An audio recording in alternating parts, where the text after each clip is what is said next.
Boa noite a todos. Boa noite. Em nome do Espalha Espírita de Vacaria, nós queremos, nessa noite, em que estamos na quarta palestra da 17ª Semana Espírita de Vacaria,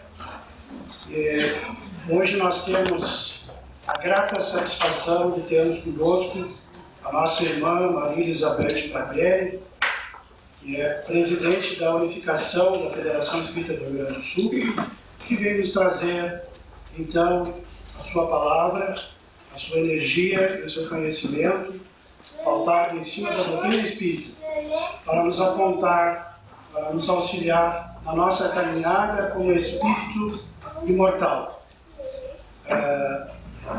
A nossa irmã Maria Elizabeth, ela vai falar sobre o tema A Visão do Futuro. Eu gostaria, antes de passar a palavra para ela, gostaria de dar um aviso às pessoas que estão interessadas nas obras dos palestrantes das outras noites, né, e da noite de hoje, porque a nossa irmã Maria Elizabeth Barbieri também tem uma obra. Vou pegar aqui para mostrar para o pessoal. O Líder Espírita é uma obra que serve não só para dentro do trabalho da Casa Espírita, mas também do nosso dia a dia, porque nós todos somos líderes onde nós estivermos.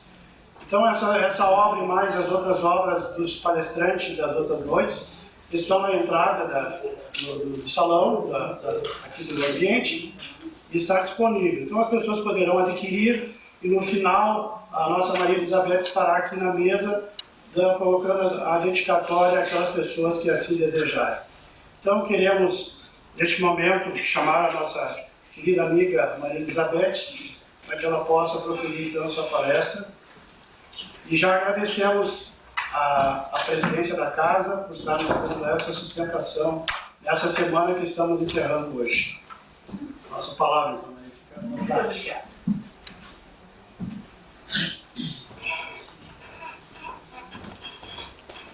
Boa noite, meus irmãos, minhas irmãs. É uma alegria muito grande estar com vocês aqui nos campos de cima da serra para conversarmos sobre esta proposta fascinante que é a doutrina espírita. Eu vou contar-lhes uma história que certamente vocês já viram ou já leram em algum lugar, mas que é sempre oportuna quando nós queremos estabelecer uma forma de observação positiva em nossas vidas. Conta-se que certa feita, um fabricante de calçados estava fazendo a prospecção de novos mercados, onde ele estabelecera a sua fábrica. A clientela já havia atingido o máximo possível. E ele então contrata 2 pessoas para fazer a prospecção de novos mercados e as envia ao mesmo lugar em momentos diferentes. O primeiro foi até a região que ele houver indicado e voltou. Depois de algum tempo, ele então perguntou àquela pessoa: então, nós temos uma boa oportunidade neste lugar? E aquele primeiro que foi disse: não. Naquele lugar, nós não temos nenhuma chance de prosperarmos. Simplesmente porque lá as pessoas não usam calçados. eles não estão afeitos ao uso de calçados. Então, nós não queremos, a nossa empresa, a nossa fábrica, lá não tem nenhuma condição de prosperar. O senhor pode procurar um outro lugar. Ele então mandou o segundo enviado, que passou algum tempo na região e quando voltou, ele então perguntou-lhe: qual é a sua visão com relação às nossas chances nesta região? Que era a mesma onde o outro houvera estado.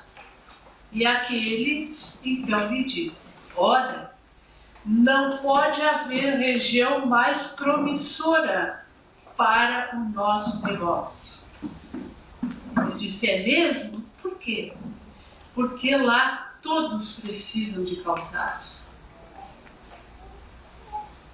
Então, o senhor acertou em ter me mandado prospectar esse mercado. Vamos para lá, porque verdadeiramente é lá que a nossa empresa fará a diferença.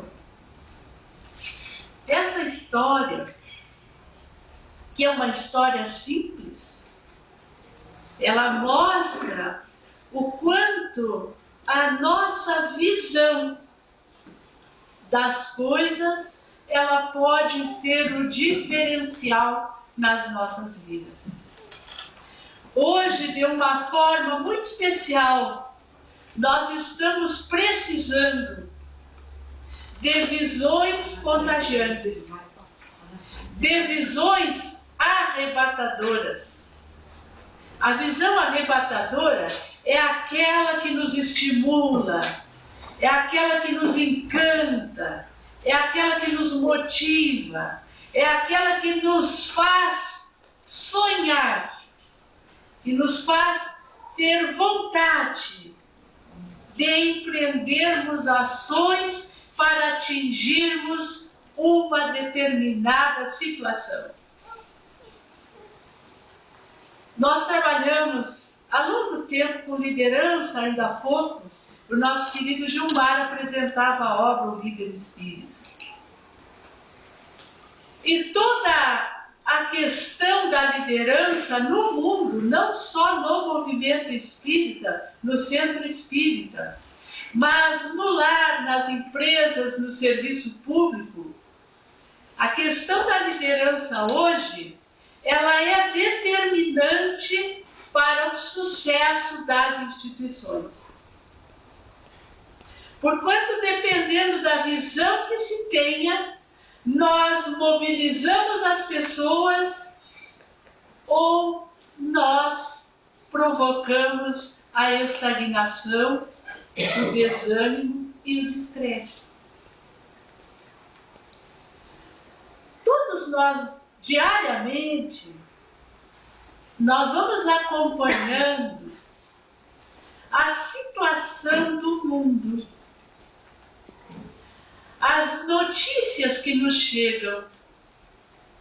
E eu pergunto para vocês, quando nós estamos diante de um jornal na televisão, ou quando nós estamos lendo as notícias nos jornais, Zero Hora, Um Pouquinho do Povo, quais são os jornais de Vacaria?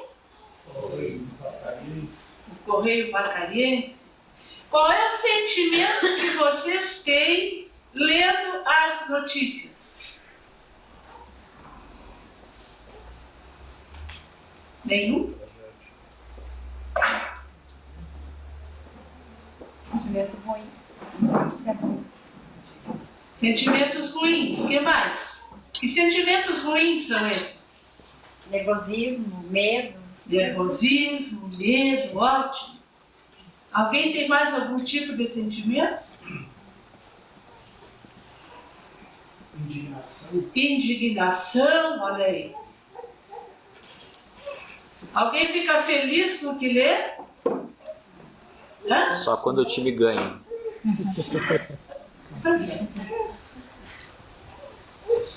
Mas sabe, eu vou dizer uma coisa para vocês. As notícias deste momento, elas são extremamente alentadoras. Vocês acreditam nisso? Esse é o diferencial do Espiritismo, meus amigos. É nos fazer compreender a vida por este ângulo, para o nervosismo acalmar, para o medo cessar, para a indignação se tornar produtiva. Ou então, nós estaremos lendo, ouvindo palestras, estudando o Espiritismo e não conseguindo fazer com que ele tenha aplicação nas nossas vidas. É esse o diferencial desta doutrina. O Espiritismo não nos vem retirar problemas. Aquele que pensa em entrar no centro espírita e acabar com os seus problemas, está investindo os seus recursos e o seu tempo de uma forma equivocada. Porque dificuldades são desafios. São formas de nos tornarem mais fortes. Vocês querem ver uma coisa? Quem é que faz caminhada diária aqui? Ó, é fácil nós adquirirmos o hábito da caminhada? Não. O que acontece nos primeiros dias de quem caminha? Dói as pernas. Dá cansaço. Dá vontade de desistir, não é assim? Passado algum tempo, a gente respira melhor, a musculatura adquire mais força, nós dormimos melhor, não é assim? Quem é que trabalha com a agricultura aqui? É fácil pegar uma enxada para capinar nos primeiros dias? Até o calo na mão ajustar, é difícil. Então, não há conquista nas nossas vidas que não tragam dificuldades, que não exijam esforços. Então, as dificuldades da vida, elas são para nos tornarem mais fortes, melhores. Quantos de nós ainda carregamos muitos e muitos conteúdos de egoísmo, de orgulho, e que vamos aos poucos, com as dores, com as lutas, nos tornando melhores. Então, o que a doutrina espírita faz por nós é nos auxiliar a ver onde não há sapatos, chance para fabricarmos os sapatos e entregarmos a quem não tem. Esse é o diferencial. É nos dar a visão de sermos no mundo agentes de transformação. E não pessoas apavoradas diante daquilo que o mundo traz. Então, a visão arrebatadora, a visão de futuro que nós queremos compartilhar nesta noite é exatamente esta visão que no século XIX, quando as pessoas estavam todas desapontadas com a religião, porque enxergavam na religião uma estrutura política de dominação, que era poder temporal, que trazia ensinamentos que não eram lógicos, como, por exemplo, a ideia do céu e do inferno, para onde as pessoas iam e ficavam lá sofrendo tormentos para todo sempre. Isso é irracional.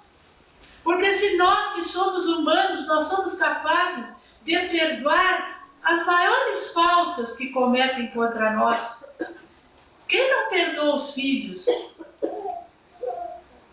A gente pode às vezes até demorar, mas a gente perdoa. Então nós estávamos na idade, lá no século XIX, trabalhando com um Deus que não perdoava nunca. E isso foi aos poucos desacreditando as criaturas a respeito de uma religião que não consolava, mas que punia. Então foi neste clima em que haviam muitas criaturas acreditando em nada, que o Espiritismo chega para trazer uma nova visão do futuro, para trazer uma nova forma de entender a vida, para desanuviar os corações, para retirar medo, para nos tranquilizar e nos dizer que todos somos filhos de um Deus, sim, que é soberanamente justo e bom, que o mundo tem jeito, que todos os seres humanos são criados simples, ignorantes e tendentes à perfeição, até aqueles mais perversos hoje. Um dia, há uma música que nós cantamos muito com as crianças na evangelização que diz: um dia todos nós seremos anjos. É verdade. Então, quando Allan Kardec, o codificador da doutrina espírita, no dia 18 de abril de 1857, ele traz à luz a primeira obra do Pentateuco, das 5 obras da codificação espírita, chamada O Livro dos Espíritos. Há um primeiro texto que tem um nome estranho, que a gente quase não usa, chamado Prolegômenos. Prolegômenos significa um texto maior que explica um determinado contexto que vai ser discorrido depois. Né? Então, em Prolegômenos, nós já temos o primeiro indicativo desta visão cativante e arrebatadora. Porque diz assim: prossegue sempre, crê em Deus e caminha com confiança. Aqui estaremos para te amparar. E vem próximo tempo em que a verdade brilhará de todos os lados. Nos dias em que nós estamos vivendo. Com essas notícias todas, a gente fica pensando: como é que a verdade vai brilhar de todos os lados? Se eu só vejo corrupção, se eu só vejo violência, se eu só vejo as pessoas cometendo crimes. Exatamente por isso. O que nós estamos vendo hoje são coisas que sempre existiram. E existiram, pasmo, muito mais do que existe hoje. Porque há 50 anos, há 100 anos, há 120 anos, quando alguém chicoteava outro em praça pública, até essa pessoa cair exausta, somente porque esta pessoa tinha a pele negra, isso era comum, era aceito pela comunidade, era até aplaudido. Na época da Revolução Francesa, as pessoas se aglomeravam à beira do cadafalso, levavam as crianças para verem cortar a cabeça daqueles criminosos que eram sentenciados. Isto era aceito pela comunidade. Isso era hábito. Isso era normal. Isso era legal. Hoje, quando nós vemos uma barbaridade destas, isso causa indignação. Isso causa medo, causa tristeza, causa nervosismo. Por quê? Porque nós não concordamos mais com isso. Nós evoluímos. Nós crescemos espiritualmente.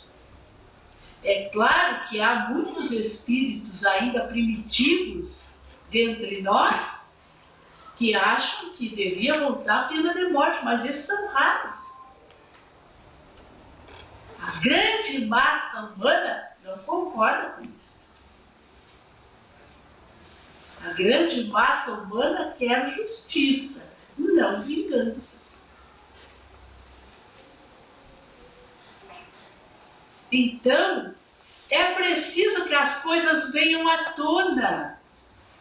Que aqueles que estão cometendo crimes, que esses crimes venham à luz. Para serem julgados pela justiça humana e que isto, aos poucos, vá se transformando na Terra. Agora tem uma questão. É que nós temos muita pressa. Por quê? Porque nós não nos vemos como espíritos imortais. Que é a outra grande notícia que o Espiritismo aclarou para todos nós. Quantos anos vocês acham que tem? Quantos anos tu tem, Gilmar? Como espírito, né? É verdade. Como espíritos, nós somos milenários. Hoje aqui, nós podemos ter 50, 40, 30, 15 anos, mas nós temos que colocar assim, 3.050, 4.040, 40.000. Opa, aí muda de figura a questão. Então nós queremos que as coisas mudem nessa nossa perspectiva materialista. E nos esquecemos que hoje nós que estamos sentadinhos aqui, ouvindo uma palestra espírita, talvez há 200, há 300 anos, neste mesmo momento, nós estivéssemos aplaudindo uma decapitação à sombra do cadafalso. Talvez estivéssemos portando espadas e decapitando inocentes.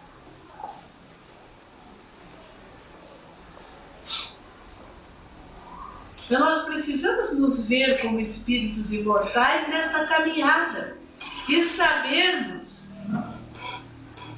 que a verdade brilhará de todos os lados, está próximo o tempo. Pode não ser esse tempo, que para nós tem que ser da manhã. Eu tenho que acordar e tenho que ver a verdade brilhando para todos os lados. Mas que verdade? Qual a verdade que eu suporto? Será que eu suporto a verdade? Se ela brilhar repentinamente, ou eu vou ficar que nem o cego, que se naquele primeiro momento em que recuperar a visão, a luz muito forte vai cegá-lo de novo. Porque às vezes eu quero que as coisas mudem, mas eu quero mudar. Então a verdade brilhará à medida em que nós deixarmos ela brilhar para nós. À medida em que eu me transformar, em que eu for aos poucos abrindo mão daqueles condicionamentos enfermos que eu trago comigo.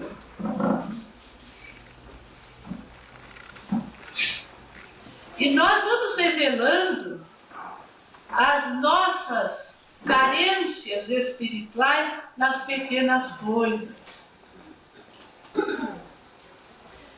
Nós vamos fazendo muitas vezes perseguições disfarçadas para com os outros.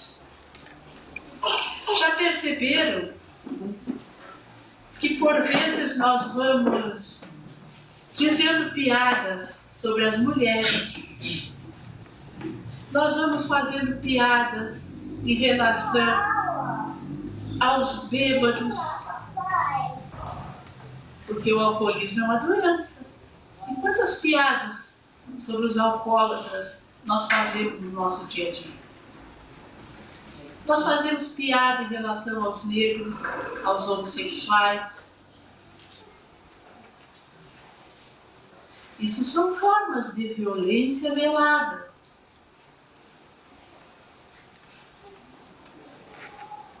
Nós ainda temos vícios de educação. Basta que a gente entre dentro de um carro e saia no trânsito, e nós já vamos perceber o troglodita que nós somos. Nós esquecemos que nós somos pedestres sentados ao volante.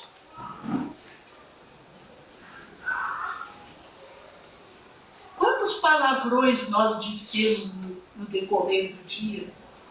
E saibam que o palavrão, ele é uma forma de poluir o ambiente.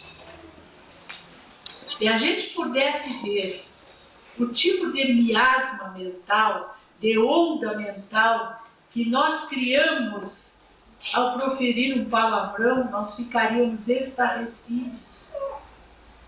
E às vezes, isto passa a fazer parte do nosso vocabulário e nós não conseguimos pronunciar uma frase sem dizer um palavrão. Ah, mas isso é habitual. É. Porque nós ainda temos carência de verdades nas nossas vidas. Agora, esse tempo é o tempo da espiritualidade. Há uma anedota que diz que certa vez uma pessoa foi perguntar a Deus: Senhor, um século significa o que na espiritualidade? E Deus disse a ela: um século é um segundo. Ah, ela ficou pensando. E $1 milhão significa o que na espiritualidade? O Senhor disse: $1 milhão na espiritualidade é 1 centavo. E ela então se achou no direito: Senhor, então me dá $1 milhão, me dá 1 centavo. E ele disse: então, espera um segundo. Então a nossa avaliação do tempo, ela tem isso, nós somos imediatistas. E a doutrina dos espíritos vem nos dizer: nós somos espíritos imortais, então nós temos que prosseguir. Não há outra saída, é prosseguir fazendo aquilo que nós estamos fazendo de bem. Se nós já sabemos fazer bem, prossigamos. Não vamos cair nessa cilada: mas o que adianta eu fazer se os outros não fazem? Não, eu agora não vou fazer mais isso. Eu vou lá, eu arrumo a roupa para doação, eu ajudo na campanha do quilo, mas aí tem tanta gente que não faz, então eu também não vou fazer. Aí eu perco a visão de futuro que me serve. E é claro que aqueles espíritos benfeitores que auxiliam os que trabalham no bem, Se eu deixar de fazer o bem, eles vão me auxiliar no quê? Eles vão ter que me auxiliar de uma outra forma. Vão ter que me auxiliar nas dificuldades maiores que eu vou criar para mim. Porque aí quando eu não faço bem, eu começo a desnutrir o espírito que eu sou. Desnutrição espiritual é uma coisa muito séria. O que acontece quando a gente não come? O que nos acontece? Dói a cabeça, dói o estômago, a gente vai ficando fraco e de repente o corpo morre. Pois a desnutrição espiritual nos traz problemas maiores ainda. Porque o que é que nutre o espírito? São as boas ações, é o trabalho do bem, são os bons pensamentos. E quando eu não faço isso, o espírito começa a se ressentir. Vem a depressão, vem as doenças fantasmas, vem a irritabilidade.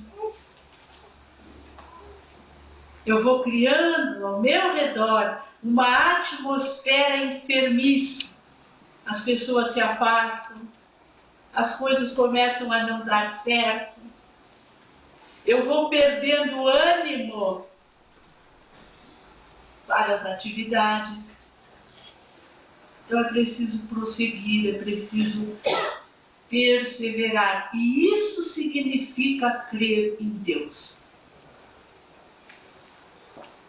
Crer em Deus significa que eu entendo que eu sou herdeiro deste Pai.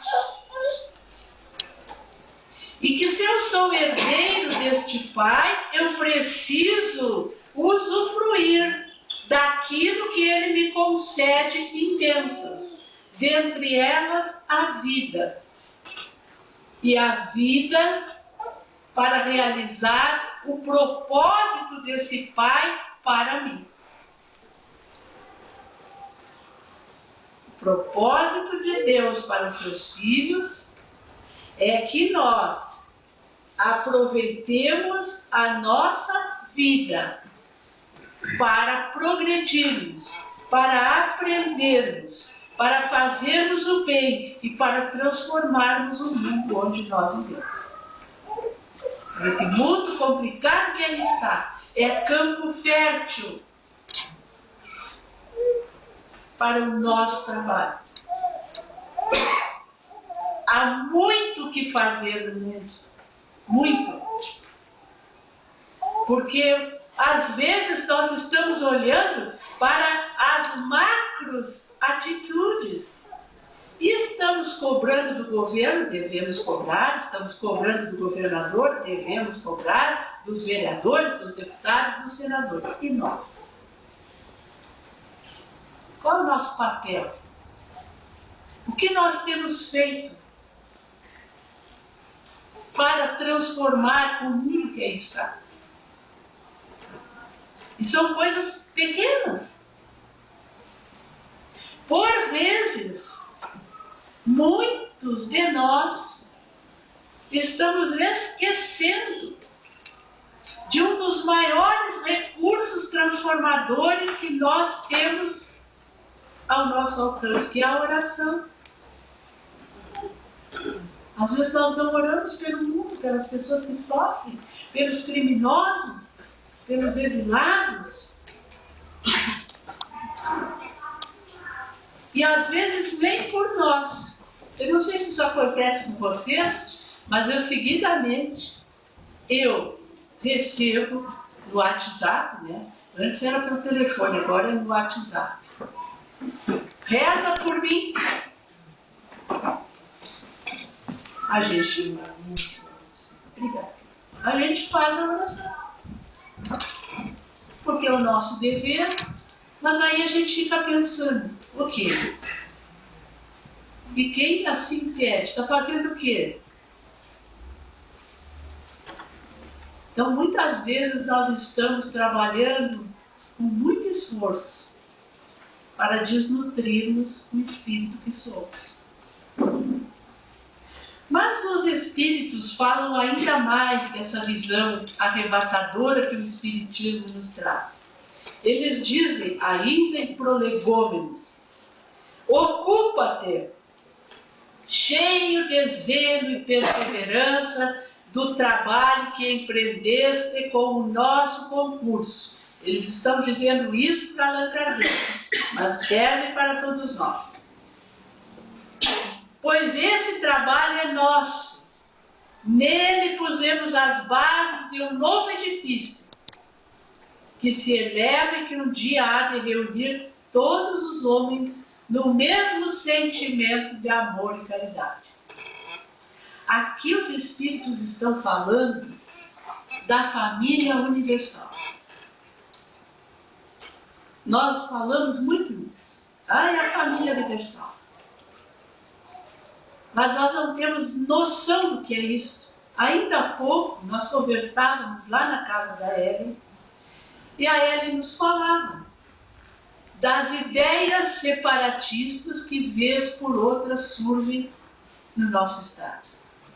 E nós há poucos dias, e estamos agora nesses dias, abraços com esta crise internacional que se anuncia, que é o movimento separatista da Catalunha, na Espanha. Então, o que nós vemos com isso, meus amigos? Que o personalismo, o culto do ego e das ideias pessoais, eles têm nos infelicitado, porque nós trabalhamos no sentido contrário do propósito divino para nós.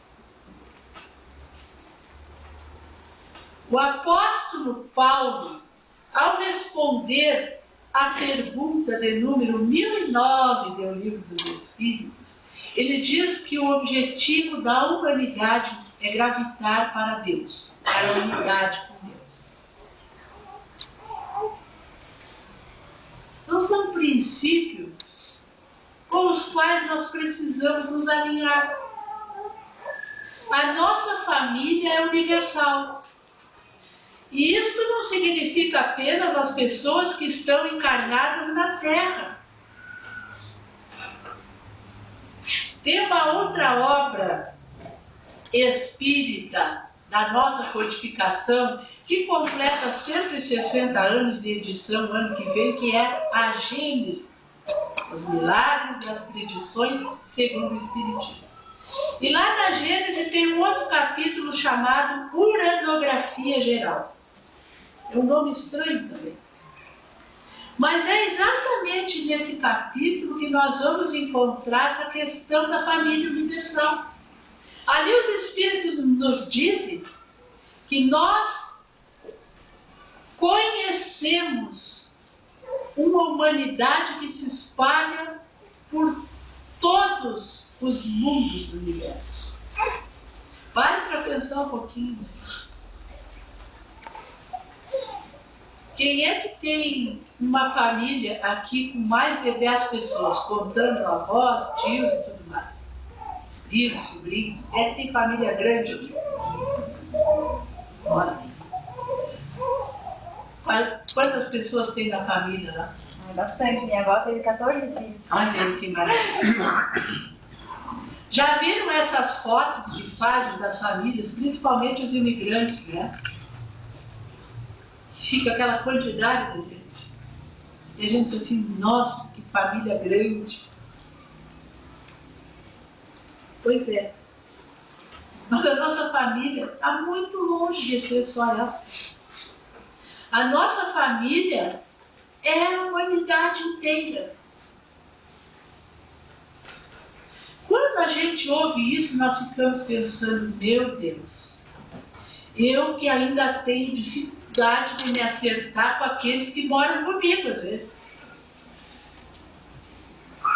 Eu que tenho dificuldade de me acertar com o pessoal lá do centro espírita. Porque às vezes tem uma aba para cá e outra para lá, né? Eu que tenho dificuldade, né, Gilmar, às vezes de reunir as casas da devagarinho.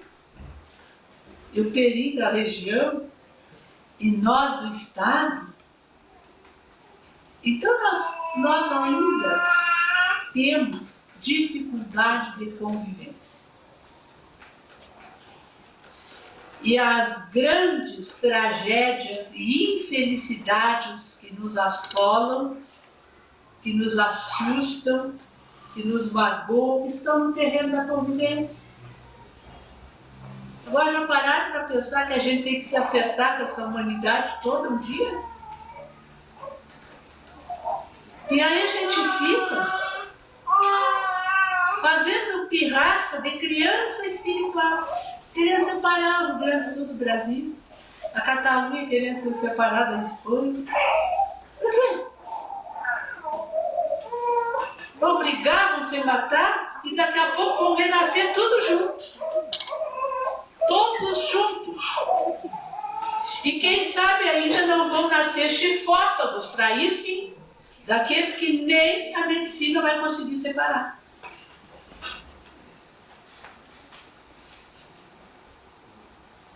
Então, meus queridos amigos, nós precisamos entender que o nosso futuro é de união, é de paz.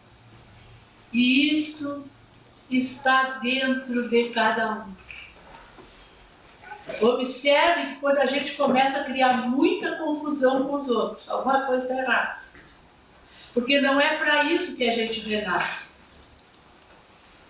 A gente não conserta o mundo se separando dos outros. Se eu estou caminhando nesse sentido de criar confusão, de criar cisão, de criar separação, seja no lar, seja no centro espírita, seja no trabalho, tem um mundo que precisa urgentemente ser consertado. É o meu mundo íntimo. Ah, mas ele não me entende. Ótimo, deixa ele não te entender, mas você precisa se entender. Porque brigando com ele não é que a coisa vai ficar melhor. Então esse edifício que os espíritos vieram nos trazer no século XIX, chamado doutrina espírita, tem a ferramenta, tem as explicações, tem a forma de caminharmos para nos unirmos, para nos compreendermos, para entendermos as diferenças. Vocês já pararam para pensar que Jesus... Eu sempre gosto de fazer um exercício assim, para a gente pensar. Quem aqui sabe o que estava fazendo no dia? Hoje é 13, né? São 13, ou é o dia 13. Hoje é o dia 13 de outubro de 2017. O que é que você estava fazendo no dia 13 de outubro de 2016? Quem me disser com precisão, eu prometo um chocolate que depois o Gilmar paga. Arrumando as malas para vir para a vacaria. Pode, está devendo o chocolate. Arrumando as malas para vir para a vacaria. Muito bem. Agora eu vou te pegar em Há 5 anos atrás, no dia 13 de outubro, o que estávamos fazendo? Aí nem ideia. Não tenho nem ideia. Alguém tem ideia do que estava fazendo 5 anos atrás? Não? E há 10 anos? Não? Como, gente? Mas que ideia fraca é essa? E há 100 anos, você sabe o que estava fazendo? Vocês estavam vivos, com certeza. Preparando para vir para cá. Há 1000 anos. Aí complicou, né? Por que eu faço isso? Porque há 1000, há 10.000, há 20.000 anos, há 30.000 anos, Jesus já era o Cristo. Já era um espírito puro. Porque foi ele que organizou a Terra quando ela se desprendeu da grande nebulosa solar. Por milhões de anos, diz Emmanuel na obra Caminho da Luz, ninguém viu as suas mãos augustas modelando as forças telúricas para que um dia a Terra se transformasse no nosso lindo planeta azul e acolhesse as primeiras gotas de protoplasma que geraram a vida e que depois, a partir de milhões de anos, essa vida permitisse que os primeiros espíritos viessem habitar o planeta Terra. Jesus é esta personalidade augusta que nós não entendemos. E é esta personalidade que aguarda por nós, que se submeteu a descer das esferas felizes para transitar entre nós,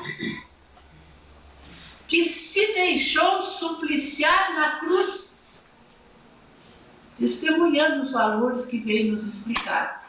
E há 2000 anos nós batemos cabeça para tentar viver e compreender o que ele nos ensinou. E ele é o mestre amoroso que nos socorre, que nos ampara. Quem lê o Evangelho segundo o Espiritismo, no capítulo O Consolador, o Cristo Consolador, quando nós lemos, porque é um capítulo que a gente recomenda para as pessoas que estão em extremo sofrimento. Nunca esqueçam isso. Quando vocês falarem com alguém sofrendo diante da perda de um ser amado, alguém em profunda depressão, recomende a leitura do Cristo Consolador do Evangelho segundo o Espiritismo.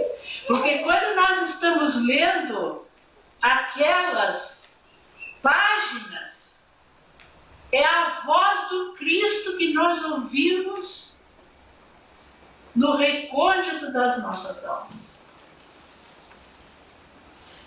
É como se nós parássemos e sentíssemos a sua presença nos dando alento.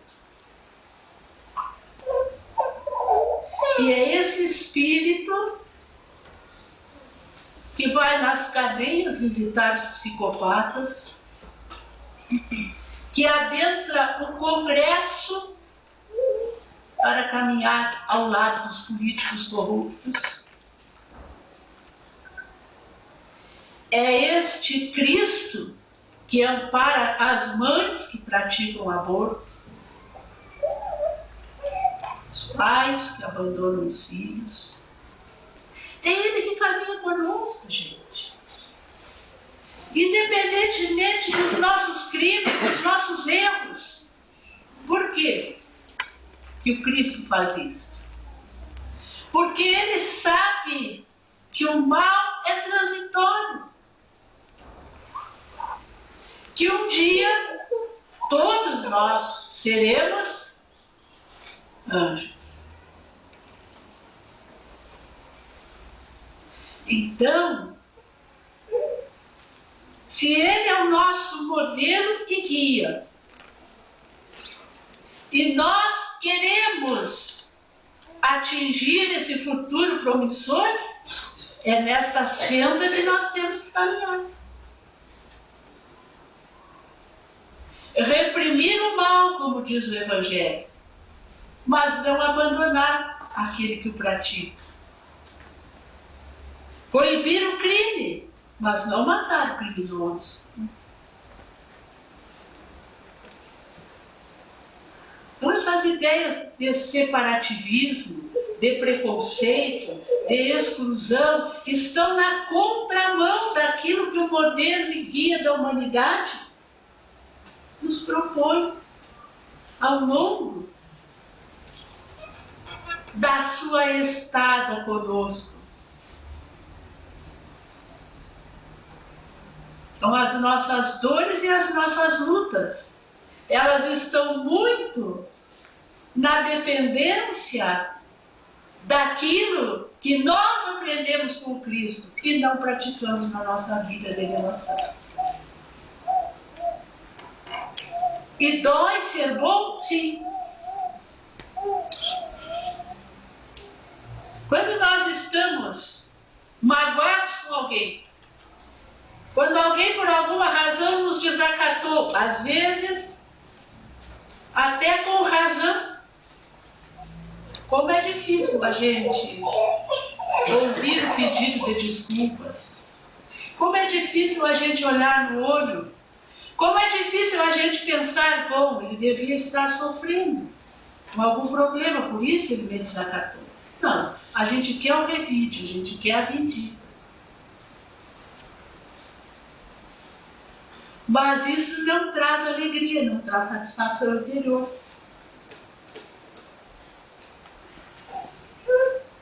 Que nem aquele que padece de alguma enfermidade, está com um tumor, a cirurgia dolorosa, o pós-operatório também, o pré-operatório nem se fala. Mas depois, quanto alívio. Então, às vezes, nós estamos precisando cirurgiar a alma para extirpar de nós as invejas, os ciúmes, o orgulho, o egoísmo, a vaidade, a arrogância, a sede de poder. Tantas coisas que nós carregamos milenarmente e que pesam na nossa economia espiritual, mas que às vezes se transformam naquele guarda-roupa bolorento, cheio, que a gente abre e diz assim, não, mas eu não vou dar porque ainda posso usar. Nunca mais usa. Então os nossos sentimentos são assim também.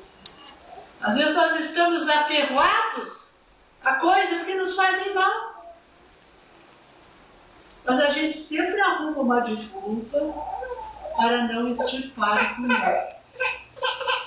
E os espíritos, na questão 917, ainda falando dessa visão magnífica de futuro que a doutrina espírita nos traz, que quando bem compreendido, se houver identificado com os costumes e as crenças, o Espiritismo transformará os hábitos, os usos e as relações sociais. Isso é uma verdade tão difícil e tão doída para nós. Que a gente diz assim, não, mas eu sou espírita. Quem aqui é um espírito imortal? Ó, tem poucos. E os outros são o quê? Vamos, gente, se mexe para vocês não dormirem, que essas cadeiras aqui, Suzana, elas são um desafio para o palestrante, né? Vamos lá. Todo mundo é espírito imortal, né? E pois é. Sabe que às vezes eu tenho dúvida? Quer ver uma coisa?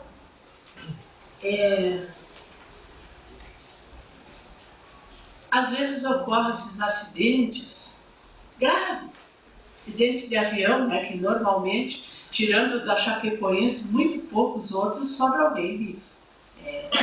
Realmente, os jogadores da Chapecoense que sobreviveram é uma coisa muito rara.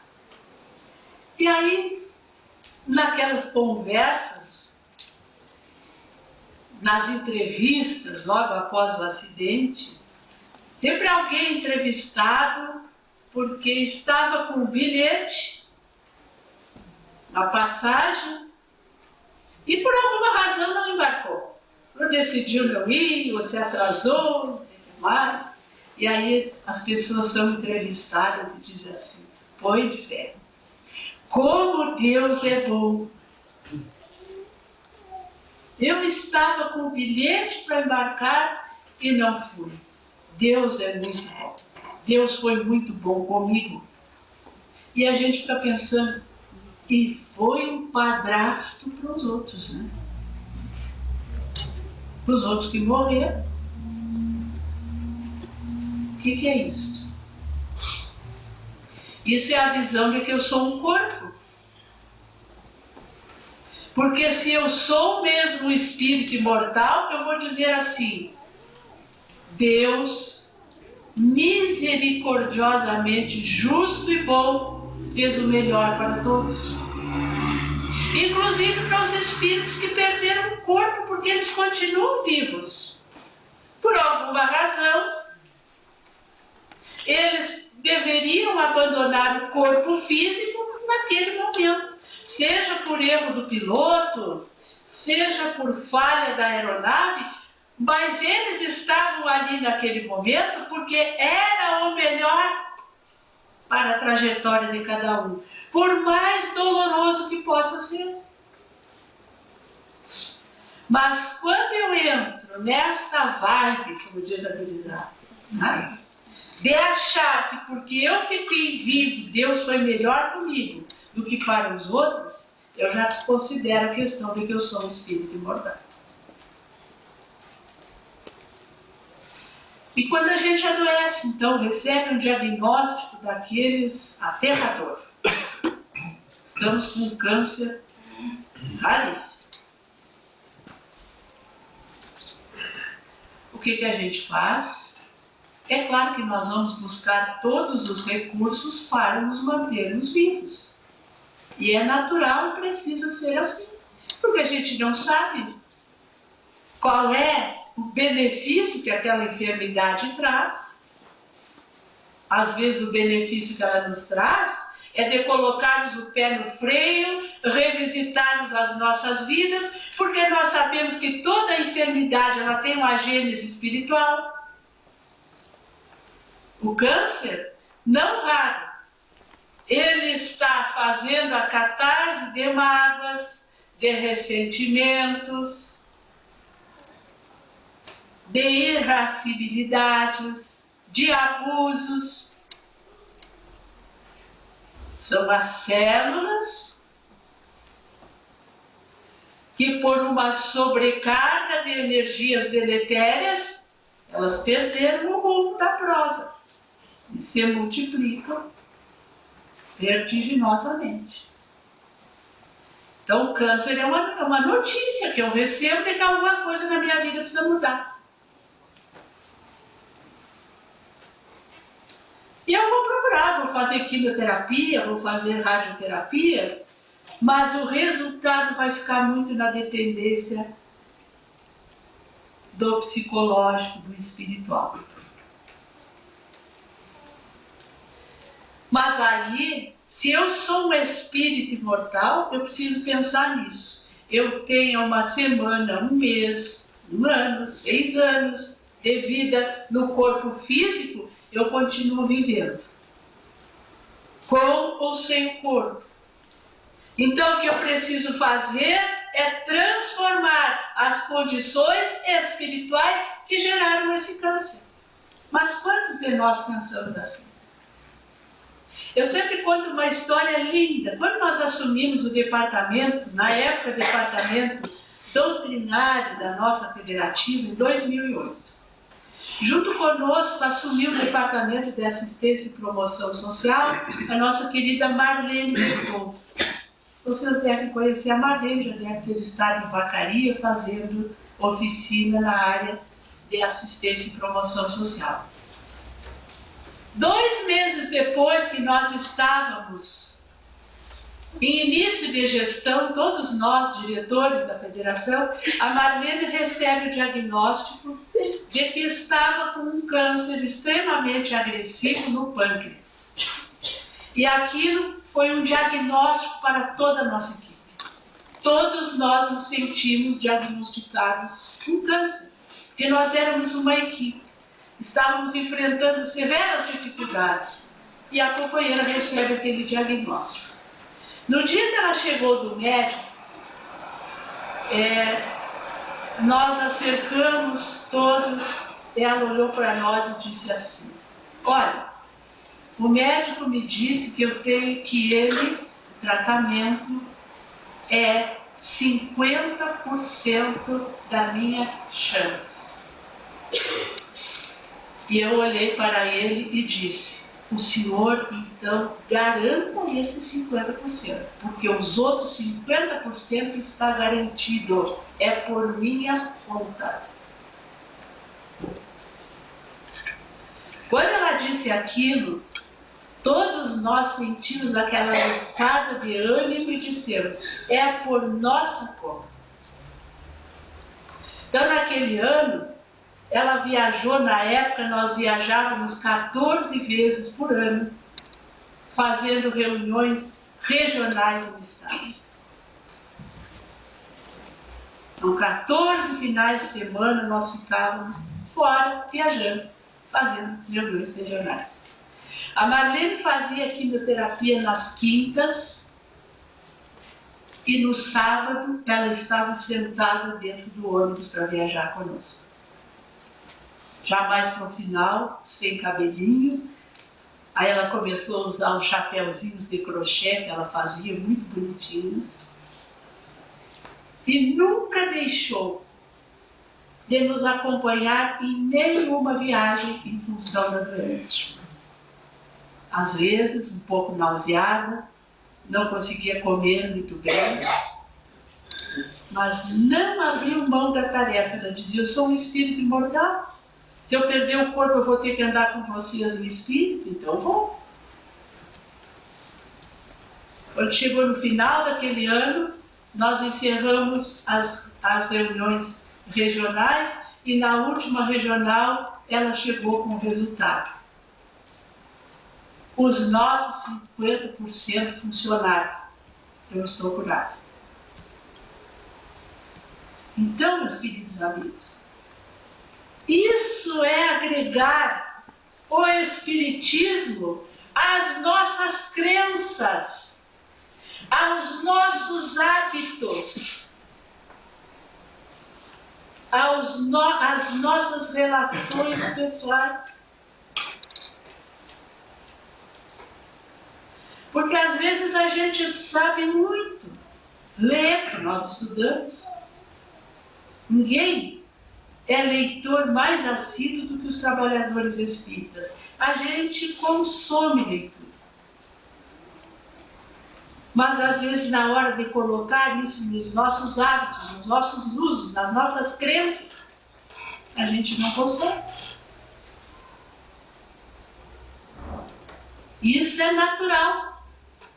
Isso não é estranho às nossas vivências, porque crescer implica em fazer esforço para se transformar. E o esforço está na razão direta da vontade que nós agregamos às nossas ações. O que nós estamos querendo dizer aqui é que se nós queremos esse futuro promissor, nós precisamos agregar no Espiritismo os nossos usos, os nossos hábitos, as nossas crenças. Ah, mas eu não posso mais ajudar a Suzana lá naquela tarefa do centro espírita, porque eu já tenho emprego, já tenho 2 empregos, mas eu quero mais um. Então agora aquele tempo que eu tinha na atividade do voluntariado, eu não posso mais. O que é isso? Eu não estou considerando que o espírito precisa do alimento saudável. Eu trabalho no bem. Eu vou buscar mais dinheiro para nutrir o corpo. Por quê? Porque para mim eu ainda sou corpo, não sou espírito.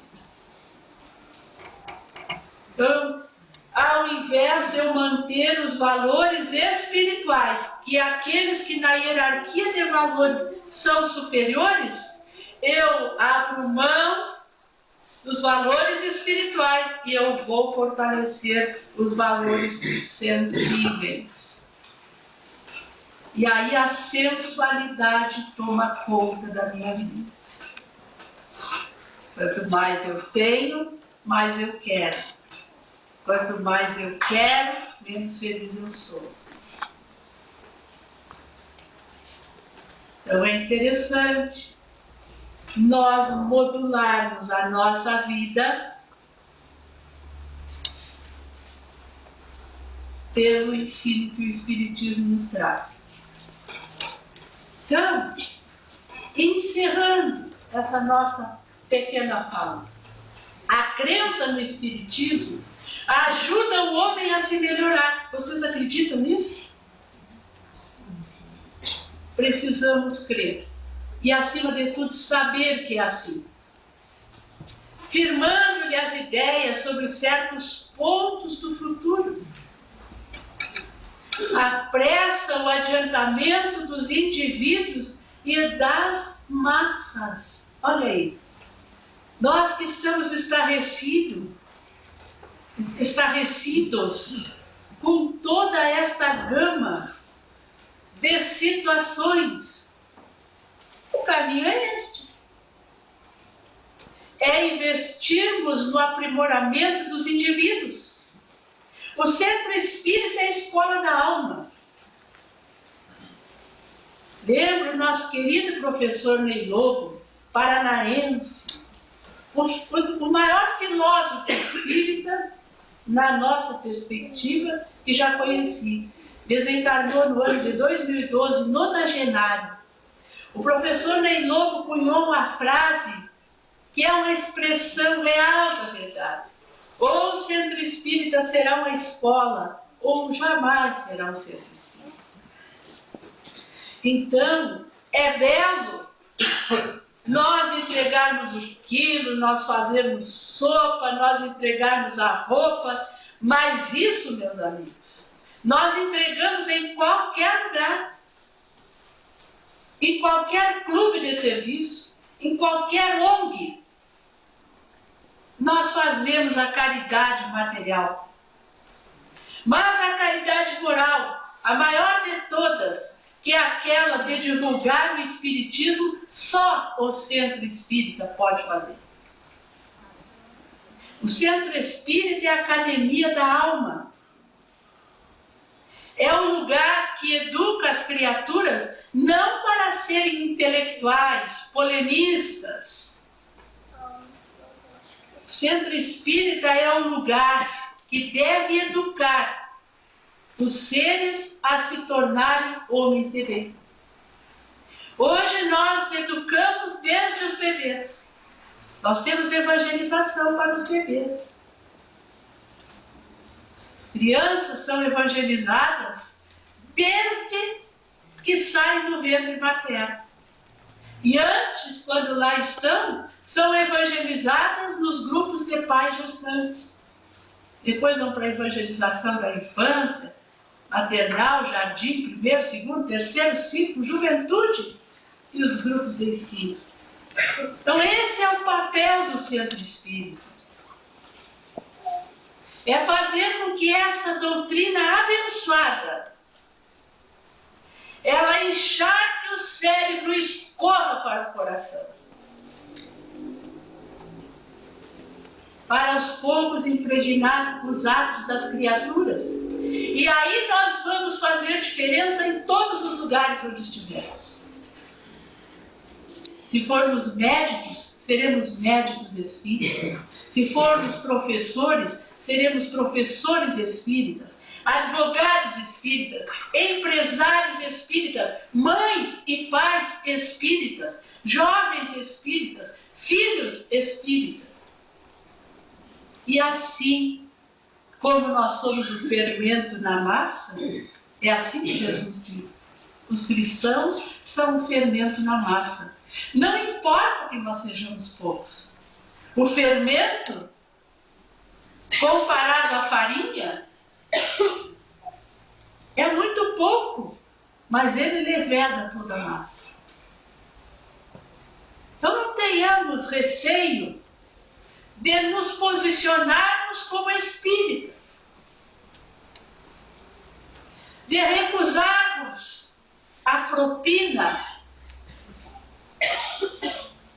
de pedirmos a nota fiscal, porque isso é corrupção quando alguém não nos alcança, de rejeitarmos todas as coisas que até podem às vezes ser lícitas, mas que não nos convém. Que é esse o nosso papel no mundo. Nós precisamos espiritualizar as relações. O nosso Congresso Espírita do Rio Grande do Sul, que ocorre agora de 3 a 5 de novembro na PUC em Porto Alegre, vai trabalhar exatamente essa temática da espiritualidade nas relações, para viver e conviver em paz. O homem está sequioso por paz, mas a paz não vem de fora, a paz se constrói dentro. E é isso que essa doutrina, o Espiritismo, que ensina o homem a suportar as provas com paciência e resignação, vem nos ensinar. Então nós queremos deixar aqui o nosso convite para que no final, no início do mês de novembro, de 3 a 5, nós estejamos em Porto Alegre, na PUC, em meio a essa multidão que vai estar falando de paz, falando de espiritualidade nas relações. A música que vocês vão ouvir agora, ela foi composta por um jovem pai com 2 filhos pequenos, que quando nós começamos a ensaiar a arte do novo congresso, do 9º congresso, ele também recebeu um diagnóstico seríssimo. Esteve entre a vida e a morte na UTI. Tivemos naquele momento em que ele nos entregou a música que vocês vão ouvir, a notícia de que provavelmente ele não estaria fisicamente conosco no congresso. Mas como ele é espírito imortal, nós sabíamos que de uma maneira ou de outra ele estaria conosco. Alguns meses depois, Jonas é o nome dele. O Jonas está com alta participando dos ensaios. E estará ainda no corpo, conosco, no 9º congresso. Escutem a beleza da música. E é ela, e esta mensagem de força, de coragem, de fé, de esperança que eu quero deixar com todos vocês.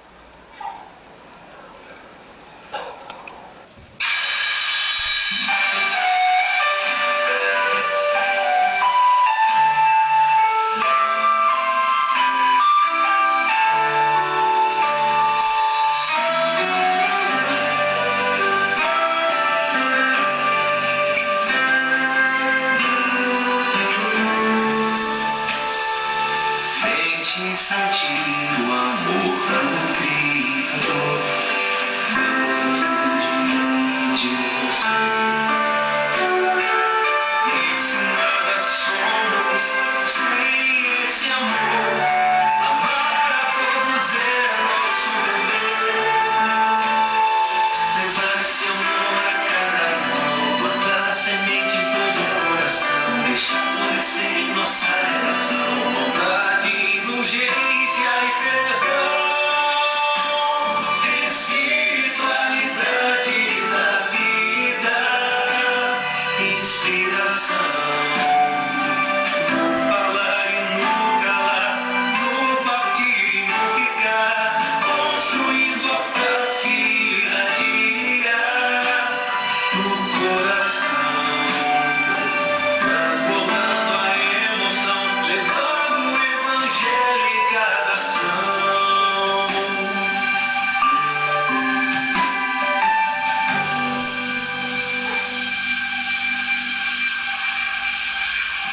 E Deus abençoe a todos.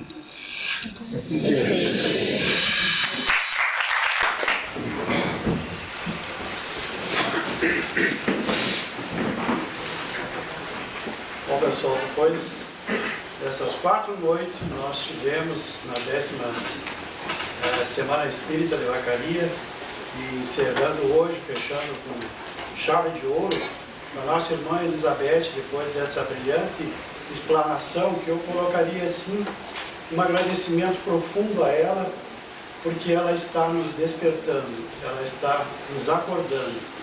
Muitas vezes nós dormimos num sono, como diz Emmanuel, e a gente precisa ser acordado. E ela está fazendo esse papel para nós, que nós possamos voltar aos nossos lares nesse momento e levarmos essas reflexões, mas não somente para essa noite, que a gente possa fazer acontecer a partir de agora o nosso desenvolvimento como espírito imortal, começarmos a pensarmos, começarmos a falarmos, começarmos a agirmos como espírito imortal que somos. Queremos agradecer profundamente a todos que estão presentes, a todos a terceira região, presidente da terceira região, aos presidentes das casas que nos apoiaram nessa semana, a todos os que estão aqui presentes, que participaram das palestras, e deixamos então essa mensagem, esse convite, né, nossa irmã Maria Elizabeth, no nosso congresso, o congresso que vai acontecer 3, 4, 5 de novembro. Um abraço no coração de todos. Que assim seja.